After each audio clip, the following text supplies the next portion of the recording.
So the doctor's chocolate is diabetic safe. Yes. So what is the good news for the diabetic?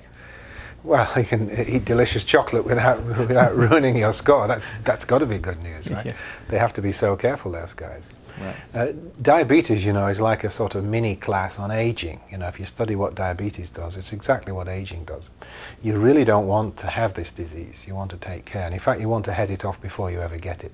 So I would say, bring up kids without sugar. Sugar overload is without question.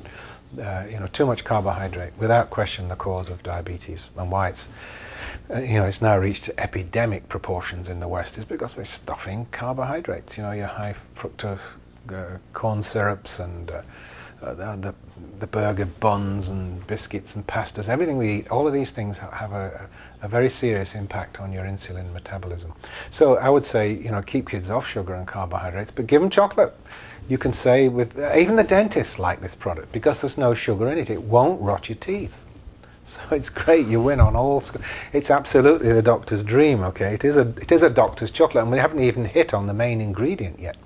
But let me tell you another study I was reading recently, and this was I think it was the Annals of Internal. I can't remember the journal. But, I read a lot of journals. I can't remember exactly. But again, a recent study that showed that people who were eating chocolate were in the happiest and healthiest percentile on studying the demographics. This particular study was a group of elderly men in their 60s and 70s, and without exception, the ones that ate chocolate, the ones that were happiest, most active, and were getting the most out of life. And happiness there was the key. They felt good, they were enjoying life, they enjoyed chocolate, and the other bunch of guys, who are miserable, moping guys, they didn't have the chocolate. Serves them right. So it's all completely different, isn't it? I mean, it's totally backwards on everything you were ever taught about chocolate.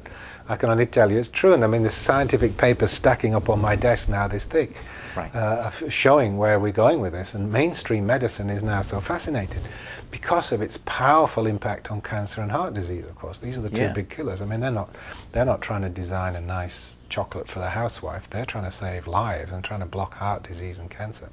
And chocolate is taking them very rapidly down this road of showing that epicatechin in particular and polyphenols in general are very protective indeed. We need them. In a world like today's world, full of stress and full of chemical overload, you actually need the chocolate. It's not just it's a good idea. I think you should. People need it. They should take it.